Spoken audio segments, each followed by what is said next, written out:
what I want to go over first is format. So we have a limited amount of time. We're going to do kind of 15 minutes of um, kind of general presentation instruction, and then we'll open it up to 15 minutes of Q&A for you. We're going to be going over resume as it relates to your job search, so both content and formatting, and then the research process as it relates to job search, and we'll go over a couple tools related to that, and specifically LinkedIn and Pioneer Careers. And for Pioneer Careers, I want to focus a little bit on how you can tailor your job search to your specific background. So that said, I'd like to turn it over to Patty to talk a little bit about resumes. Hi, everybody. And again, thank you for joining us today. We really appreciate it. As Andrew mentioned, I'm going to be discussing resumes as they relate to your job search. The two areas specifically that I'm going to be looking at are formatting and content. So first, formatting. So when it comes to formatting, there are two things that you really want to keep in mind. And that is, how can you make your resume visually appealing and also easy to scan? Because you want people to pick up your resume, you want it to be easy to scan because they're not going to spend much time looking at it. So how can you get that across in a positive and also attractive manner? So how to do that? First of all, you want to think about length. The rule of thumb is 1 page unless you have 8 to 10 years of experience. So that's the guideline that is typically used. 1 page unless you have 8 to 10 years of experience. So that's one thing that makes your resume visually appealing. It isn't too long. In addition, other things you'll want to consider are the specific sections that you're going to include on your resume. So following the header, obviously where you have your name and contact information, there are basically 4 sections that are important to include. The first being education, then moving on to experience, following that a leadership and activity section, and then finally skills.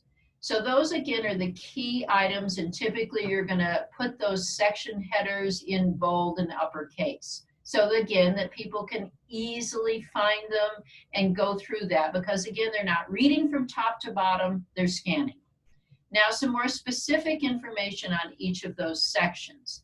So first of all, with the education section, you want to work in reverse chronological order. So you start with your most recent degree that you've received or the one you're working on, and then work backwards. You do not include high school. So this is just your college information that's here. So that's the education section. Moving to the experience section, again, you always, this is a rule of a resume, work in reverse chronological order. So your most recent job or internship would be first, followed by your other ones that you want to include. Now, a couple of other items on this section, the experience section. In terms of the bullets that you have describing your work experience, you want to aim for 2 to 5 bullets, not more than that, because more than 5, it starts to look like a list, and no one wants to read a list. It's not appealing. It looks overwhelming. They're not going to want to look at your resume or read it.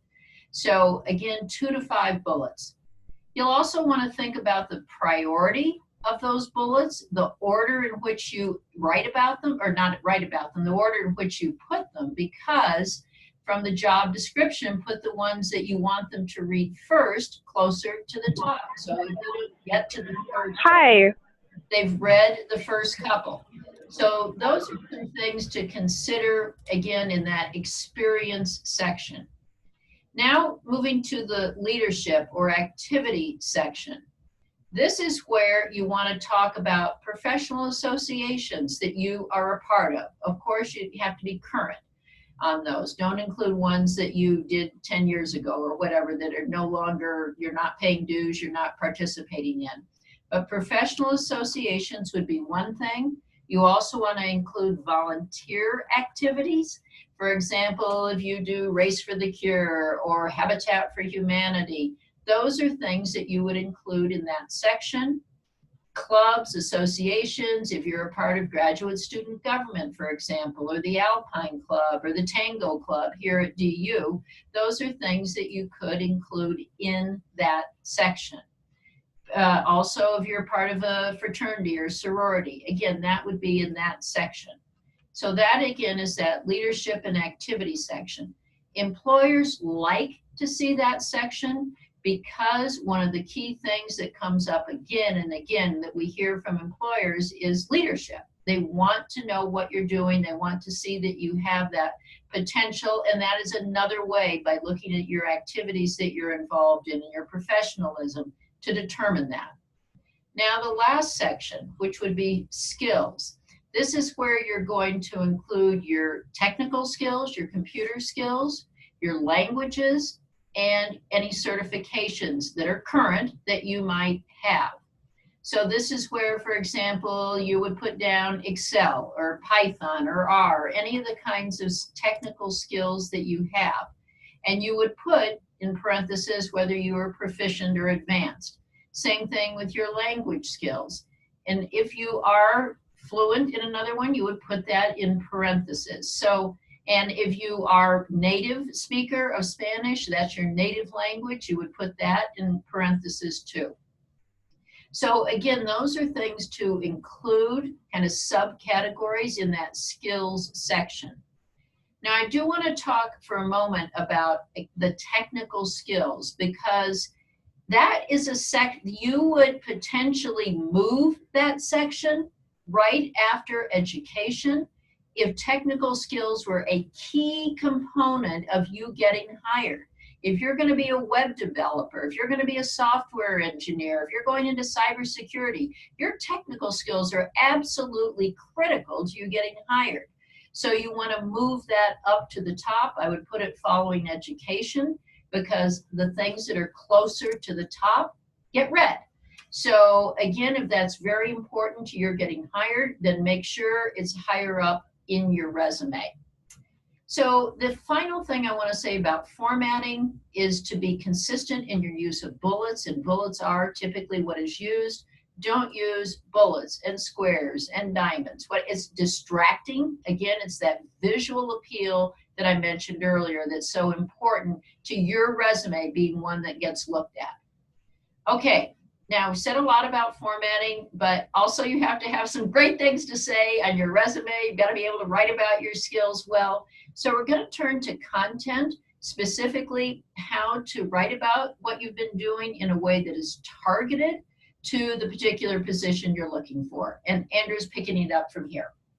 Yes, thank you, Patty. So now that you have kind of a resume that's crafted in a particular way, you want to make sure that the content of that resume is targeted toward your specific job search. So I'm going to share my screen here and show you one tool to kind of help you do this, or one way to sort of think about it. So many of you should be familiar with LinkedIn. LinkedIn is a tool for many different uses. Obviously, you can build connections, you can search for jobs here, you can craft your profile, all that great stuff. But in terms of doing research and finding content to populate your resume, one great way to do that is to search company pages on LinkedIn. So for this, I've chosen PepsiCo, large global organization, lots of jobs, lots of great content here. So you'll notice that I can get directed right to jobs from this button here. I can also see all the employees that work there, and even people I know that work there. So that's going to be a helpful tool for me in research in terms of like, how am I crafting my resume to fit PepsiCo? As you scroll down, a little more information about the company. This is going to be really valuable anytime you get content related to the brand of the organization or about us. It's going to give you language that you can use to populate the language on your resume, right? So I'm looking at something like an entrepreneur's mindset. This is something that should be on your resume in some form or another. If you can talk about how you've used an entrepreneur's mindset, or to value entrepreneurship, that's the kind of language that's going to resonate with somebody who works at that company that's reviewing your resume. Same with collaborative culture. Many of you probably have things like team player or teamwork, or even collaboration on your resume. But to use this particular phrase, you're drawing it from information on the company on LinkedIn. And so that's going to resonate with people reading your resume. You can get more of this valuable type of language and information from job descriptions, also directly from their website. So I encourage you to absorb as much of that information as possible, so that you're using relevant language on your resume. Again, a ton of valuable information here, but something else that will be useful to you is people also viewed. So if I'm interested in PepsiCo, this will also tell me other relevant organizations that might also be interesting to me. Notice, alumni that work at these companies, right? So that's also valuable to you. This can help you develop a targeted employer list, which will be extremely useful to you to be strategic in your job search. And as I scroll down, I'm getting information about things that are happening at the company, hiring a new executive, the release of a new product. While that may not necessarily go directly into my resume, it's valuable information for me to know as I talk to people that work at the organization, whether informational interviews or a formal interview. I'm going to want to be an educated applicant. So this information is valuable to you, and you can follow the company so that that information gets to you directly. So this is, again, just kind of the tip of the iceberg of doing research to help you with your resume and to make it targeted to specific companies and jobs. I want to turn now to another tool that hopefully you're familiar with called Pioneer Careers. And this is riveting. You're going to get to watch me log in again because I've been logged out. So hopefully many of you have seen this. This is your best friend. This is the online job database for students here at DU. So when employers come to us and they say, we have this job and we want to hire a DU student, this is where those jobs live. So a lot of good information here. You can take your recently crafted resume and upload it here. You can title it something very specific so that you know what it is, and then you can apply to jobs through this site. And then finding posted positions will be in this OCI and job listings tab. And as you can see, there are, once it finishes loading, there are hundreds of jobs. And actually I have a bit of a targeted search here already. And so you can use this search bar to narrow things down, which will be useful. But I would also recommend using these various search filters to make sure that you're conducting the job search that's relevant to your particular field. As you can see, there are a million filters, right? And they're not all going to apply to you. So I encourage you to log in and play with this a little bit to try and develop a targeted search. Save your filters so that you get emails about jobs that are coming in. This is going to be valuable to you because if you find a job that's a good match, they're already looking essentially for you. There are a ton of other ways to go about a job search. This is merely just one tool. But given our limited amount of time, I wanted to make sure that you've seen this. I'm going to turn it back over to Patty to close us out, and then we'll open it up to questions. Great. Okay, well, we have covered a lot of information in a short time, which is what we wanted to do, to try to get a lot out in a short time frame to use your time well. So we've talked about resumes specifically in terms of how to format, as well as how to do research and to figure out how to write a targeted resume using things like LinkedIn and Pioneer Careers to help with that. So we really hope that this has provided you with a kind of a big overview of some of the key things that can help you with your job search. But we want to open it up now and see what is on your mind. So please throw out any questions you have along the way here. Okay. And if you're muted, sorry, I know someone's about to talk. If you're muted, just make sure you unmute before you ask the question. Sorry, go ahead, Aish. Hey, thanks you guys. Andrew, I remember you had showed me a good way to search in LinkedIn for other DU alums, and I can't remember how to do that. If you could show us the best way to do that. Absolutely. This is a valuable tool for everybody. There are many ways to use this, but considering it just from the research process, I think this would be valuable for people to see. So, oops, sorry, hold on a second. Share my screen again. Okay.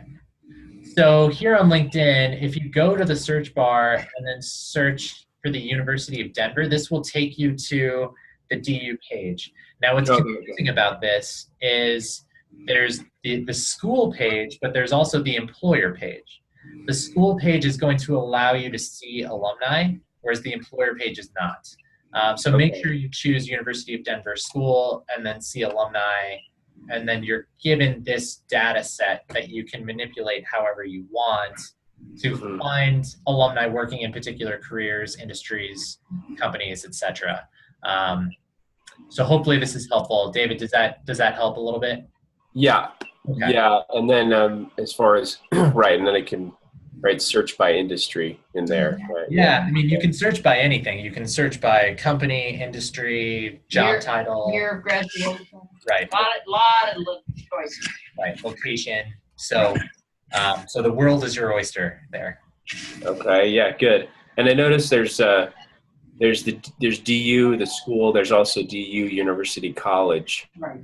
So yeah, so both. You want to probably want to use the DU, the university, as they would be put, different pages. So, and also you'll get more options that way too. Right.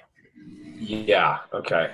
Couldn't hurt to do both though, right? I mean, absolutely, because it's nice to connect with people from your school. Yep. Yeah, absolutely. You have that in common, which is a nice thing to be able to reach out and say. Right. Yeah, absolutely. Yes. I have a question. Yeah. Can you hear me? Is this Amy? It's Vesh. Oh, okay. Let's do Vesh first, and then let's do Amy. Is that okay? Okay. That's fine. I just wanted, I had you on mute because my dogs were barking. I just want to make sure that y'all can hear. I was going to hit the chat bar instead, but yeah, Vesh can go ahead and then that's fine. Okay, that's fine. Yeah, we don't hear your dogs. Okay, thank you. Sure. I had actually two questions. The first one being that one of the other requirements during a job application is the cover letter. So my challenge is that I sometimes tend to duplicate the data in the cover letter and the resume. Like it looks like some of the content is very duplicated.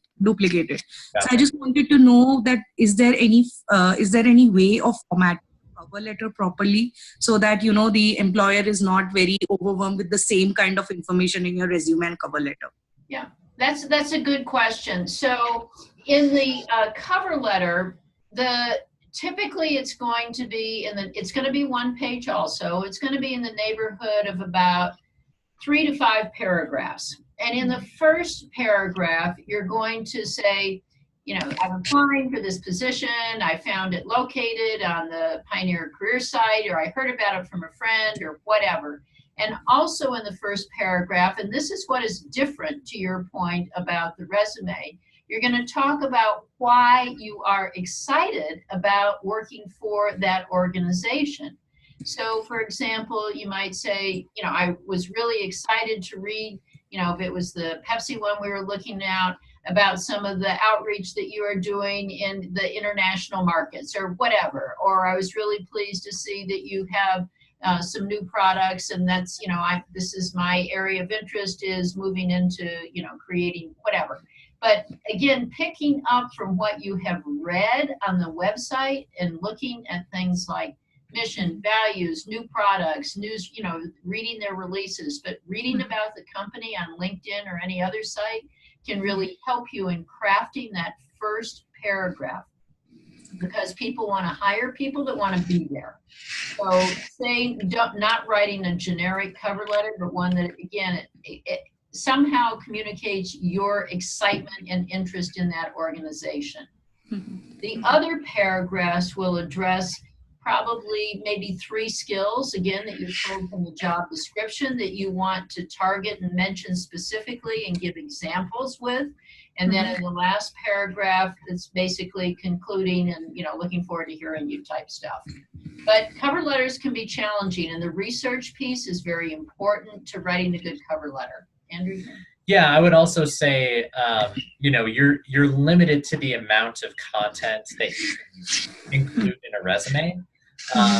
So there's no way that you would be able to say all the things about your experiences, given the limited amount of space that you have on a resume. So I think the cover letter provides a valuable opportunity for you to expand and provide more detail that will be directly relevant to the job or the employer. So that you can sort of tell that story a little bit more than you can in kind of a short, bulleted statement. Does that make sense? Yeah, sure. Yeah, thank you. Another very small question. In the Pioneer Web, there is a section for recommendation letters. Oh. So I just wanted to know, is it something that your ex-employer gives you, and do you have a format for that, or how do you deal with that section? That's a good question. I would say it's probably unlikely that for most positions that you're applying for, and I don't know a ton about your background, but my hunch is that a resume and a cover letter for sure you will need. I would say it's going to be less likely that employers are going to want recommendation letters, more likely that they're going to want references from you, which again should be in a separate document. In the event that an employer does request a recommendation letter, what I would say is I don't know that there's a very specific format to follow. I'll let Patty chime in on that, but I think you want to highlight specific points about your background that's directly relevant to the job you're applying for, and make sure that your recommender knows to talk about those things. So if you are applying for like a software developer position like we were talking about, then the recommender knows to talk about core elements of your experience that relate to that particular field. And so you can provide bullet points to your recommender and say, can you touch on these particular things? So you're giving them some direction. And I think uploading those to Pioneer Careers is valuable. I'm just assuming that it's probably going to be less likely you'll need it. Okay. So that's not. Sorry. Yeah. Please go ahead. No, that's fine. Go ahead. No, so I was asking, so it's not a criteria that when you have a recommendation letter, your chances of recruiter finding your profile more interesting increases or something like that?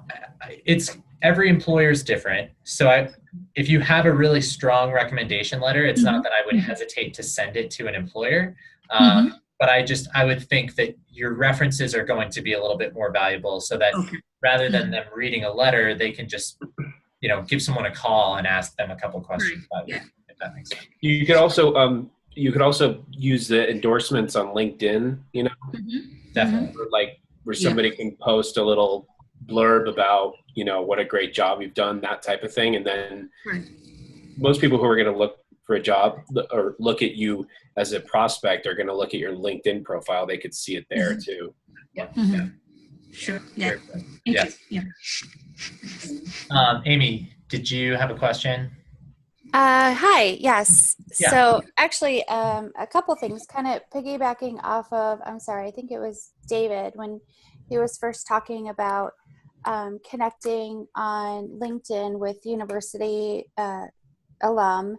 And then I'm at University College as well. So I guess you already kind of answered that it would kind of behoove me to connect with both for University of Denver and University College. So I didn't realize, is there a separate one? I didn't even notice on LinkedIn for University College as well.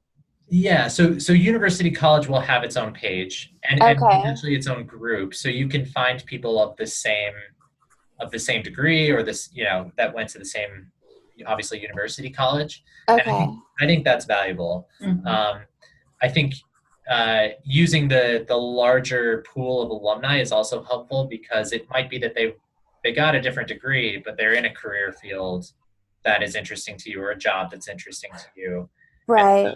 So I would definitely leverage as many of those avenues as you can to make connections. Okay. Well, as of right now, I am following University of Denver and kind of trying to sift through people there and make connections. And my professor invited us to, at least one of them invited us to friend them or connect with them. I should say. Right. It's not Facebook. So yeah, I'll definitely look into University College as well. But yeah, I want to have as many resources out there as possible. So I'll look at University College. And then David was also responding to Vaish regarding, I do have a recommendation letter from my internship as an undergrad that is specific to what I am doing in the career search that I am in. She is also listed as one of my references. Mm-hmm. So I generally have my recommendation letter, uploaded to LinkedIn, Indeed. I generally attach it when I send emails. If somebody requests my resume, I usually attach that. Is that something that I should continue to do? Or it is very specific to my career field, and because she is in that, now my dogs are going again, sorry. Because she is specific in that field as well. She was my professor as well as my manager or supervisor for my internship.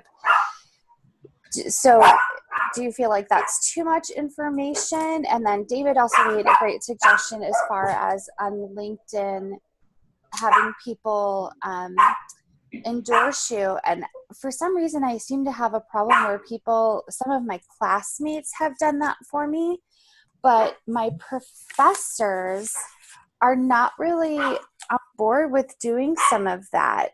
Some of my professors won't even connect with me on LinkedIn, and that's fine if they don't want to be a connection. And can you actually endorse somebody if they're not a connection? Yeah, well, okay, so a lot to unpack there. I'm sorry. That's okay. So as it relates to your recommendation letter, you obviously can feel free to send it with all of your application documents when you apply to jobs. Just like a cover letter, there's no guarantee that it's going to be read. But if it is and it's highly valuable, it could be a key differentiator for you. So I don't want to discourage you from using it. I want to make sure, obviously, that it is still relevant and current to what your particular job search is. I think to David's point, you do have the opportunity of maybe reaching out to that person and saying, like, would you be willing to kind of recraft this recommendation letter into a recommendation on LinkedIn where it's maybe a little bit shorter, but that way, if you don't feel like you want to keep sending it, people can still find that information. Right. A good point Patty brought up was maybe creating some type of portfolio, of all these kind of external documents, maybe samples of work, so that it can all live in kind of a folder, and you can either send that along or provide it to employers as they ask for that type of stuff. Amy, I do have one other suggestion too that you might find helpful. You do want to be sensitive about not overwhelming people with too much information right at the start. However, I think after you've had either a phone interview or an in-person interview, when you send your thank you, attaching something like that with your thank you could be a very nice touch. Okay, that's a great idea. Yeah. Because that's what I fear is I don't want to inundate people with too much information So that is a great way to do it, to attach it with a thank you letter. That's a wonderful suggestion. Thank you. Yeah. And then I will definitely reach out to her regarding, because we are connected on LinkedIn. So I'll just be like, hey, ask her to endorse me for some of those things. And then, the the recommendation letter at this point is still relevant, but I think you're right on as far as it would be better off to have my skills endorsed rather than people sifting through more they just want a quick view of things initially. Exactly. Yeah. So I'll go ahead and reach out to her for that. And then as far as some of my other skills that I have for front-end web development, like I said, one of my professors, she's always been very, private about, keeping her students and, her professional life kind of separate. So she doesn't have any of her students on her LinkedIn. So I'm not sure if I email her, that's what I don't know if you guys know this. Is she still able to endorse me on LinkedIn without being a connection? So Amy, I may have to do a little bit of research just to make sure I give you the right answer. And we are kind of out of time. I'm sorry. It's okay. If it's possible for us to connect offline, I would really like to discuss that with you a little bit further, because I want to make sure you get the right info. Okay. And you have my contact information, so let's plan on setting something up. And the same goes to the rest of you too. For most of you who are university college students, I am your career advisor. Those of you that are not, you can feel free to email me to ask, where it is that you should go. I think we have some kind of undergraduate Daniel students. So if you don't know Tony Gabrielli, I'm happy to connect the two of you. But I do want to thank everybody so much for their time. I think we tried to pack a lot into a half hour, and I really appreciate everybody's willingness to do this. I'm going to be sending out a very brief 6-question evaluation. So if you would fill that out, I would greatly appreciate it. And we'll look forward to working with you in the future. Again, thank you so much for participating, and we will be doing another Zoom in coming up in near the end of this month, and that one is on Building Connections. Yes, Building Connections. Cool. So a very key component. We've touched on some of that today, but we'll be going into a different angle with it when we talk again. It is listed on Pioneer Careers, so you can go ahead and sign up for it. And again, thank you so much for your time and participation today. We really appreciate it. Thank you. Thank you, guys. Thank you. I just really quick, I totally know we're out of time. We have to go. Andrew, I'm sure that we can discuss this as well via email. My original question before I kind of went off, piggybacking off of the other two, I actually just had a phone interview this morning, and you guys were talking about doing research about the company. With this company, I just had the phone interview. I have to send out, portfolio writing samples and things like that. It's really hard because they're a startup company. So in asking questions about them, I was trying to do research, but there isn't much information. So maybe you can send some suggestions for me moving forward if I, hopefully do get an in-person interview, what to do when it's something where it's a startup company and there's not much for me to go off of at this point. Yeah, I would be happy to. And I think if you want to send me information on the current organization and the job, I can help with that. And I can also provide just kind of some general ideas, tips, and tricks.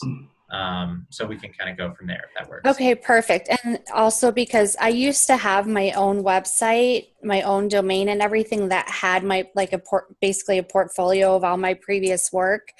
But I was unable to keep, because of financial reasons and job reasons, I was unable to keep that. So just maybe another way of crafting a portfolio. So I'll email you with all that information. I'm sorry, I don't want to keep you guys longer. but yeah, this is because this, I'm just really, because they want all of those writing samples. And then I'm also really nervous because they want my school transcripts. So, and I'm like, there's not much on this company. And I'm like, who am I sending all of this information to? So that it's a good point. It is. It's a very good point. It's not the day and age where you can just, throw information out without having a little bit more. And Andrew will be great in, giving you some more context and ideas on that. Right. Okay, perfect. I'm sorry to keep you over, but I just wanted to throw that out there. So, wait, one thing, Amy, with like a company that's a startup, one thing I think it's helpful to research is just like who their competition is, because if you understand like who their competition would be, then it helps to tell them that you know that information, So industry knowledge, absolutely. Yeah, that's a great idea. That's going to be a very large pool, but I will definitely, that's a great idea. Thank you, David. Yeah, sure. Okay, thank you again, you guys. I really appreciate everybody's time, and we'll look forward to the next one. So hope to see. Thank you all. All right, thank you. Take care. Thank you, everyone. Bye-bye. Bye. Bye-bye. Bye.